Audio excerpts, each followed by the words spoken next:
एक दिन अयोध्या के राजा दशरथ ने पुत्र त्रिष्ट यज्ञ कराया। उस आज्ञा के प्रसाद को उन्होंने अपनी तीनों रानियों को खिलाया।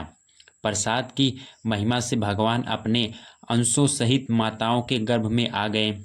चैत्र मास के शुक्ल पक्ष की 9वीं तिथि को देवता आकाश से फूल बरसाने लगे। वे भगवान की स्तुति कर रहे थे। चारों ओर मंगल ध्वनि गूंज रही थी। जोर जोर से नगाड़े बज रहे थे। ठीक दिन के 12 बजे माता कौशल्या को कोख से भगवान श्री राम प्रकट हो गए। भगवान संवाले रंग के 4 हाथों वाले थे। उस रूप को देखकर माता पहले तो बहुत खुश हुई, लेकिन बाद में उन्हें भगवान से शिशु रूप में बनाने की प्रार्थना की। तुरंत भगवान नवजात शिशु बनकर रोने लगे। बच्चे के रोने की आवाज़ सुनकर महल में खुशी की लहर दौड़ गई। उसी समय माता कैकेयी ने भी पुत्र को जन्म दिया। माता सुमित्रा को 2 बेटे हुए। राजा दशरथ की खुशी का पार नहीं था। वे बोले, जिनका नाम सुनने से ही शुभ होता है, वे ही प्रभु पुत्र बनकर मेरे घर आए हैं। उस समय गुरु वशिष्ठ ने आकर जात कर्म संस्कार कराया। सब और खुशी थी। अयोध्या को सब सुंदर झंडों और तिरंगों से सजाया गया। अयोध्या की स्त्रियां भगवान की आरती उतारने लगीं। गाय लोग भगवान का गुणगान गाने लगे। अमीर गुलाल उठाए जा रहे थे, फूल बरसाते जा रहे थे। घर घर आम के पत्तों और फूलों से वृंदावन बनाए गए थे। सुगंधित धूपों के धुओं से दिन में ही अयोध्या छा रहा था। सभी नर नारी एक दूसरे को बधाई दे रहे थे। देवी देवता भी उत्सव में शामिल हो गए थे।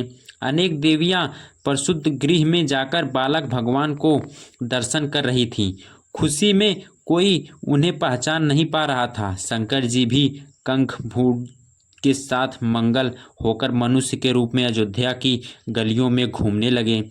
आकाश से यह दृश्य देखते हुए सूर्यदेव डूबना भी भूल गए। वे 1 महीने तक वहीं ठहरे रहे।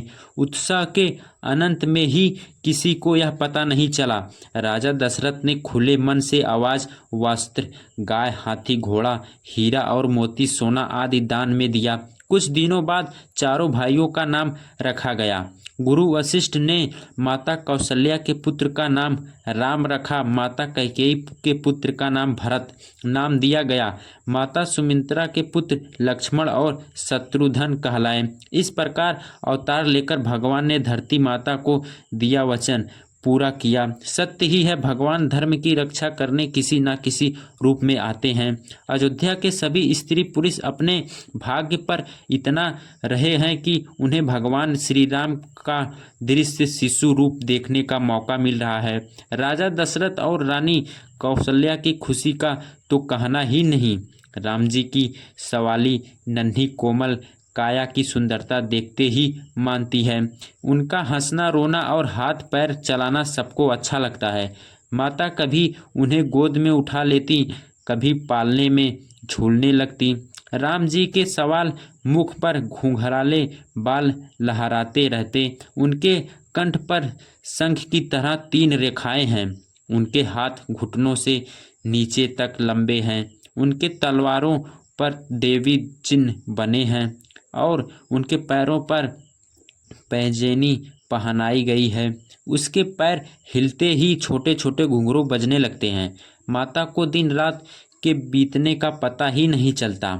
एक बार माता ने राम जी को पालने में लिटा दिया। वे स्वयं पूजा करने चली गईं। पूजा घर से निकलकर वे रसोई में गईं। उन्होंने लौटकर देखा कि बालक राम पलंग में लेटा है। फिर भुजगृह में आई तो उसी प्रकार उन्हें भोग लगाने देखा। माता को कुछ समझ में नहीं आ रहा था। वे कभी दौड़कर शिशु के कमरे में आती तो कभी दौड़कर पूजा कक्ष पे जाती।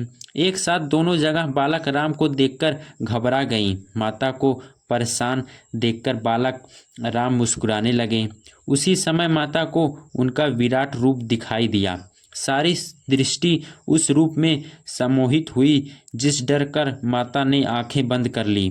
दोबारा आंख खोलने पर वह दृश्य गायब हो चुका था। माता ने भगवान से प्रार्थना की, ऐसा विचित्र रूप मुझे दोबारा ना दिखाएं। बालक राम थोड़े बड़े होकर घुटनों के बल चलने लगे। चारों भाई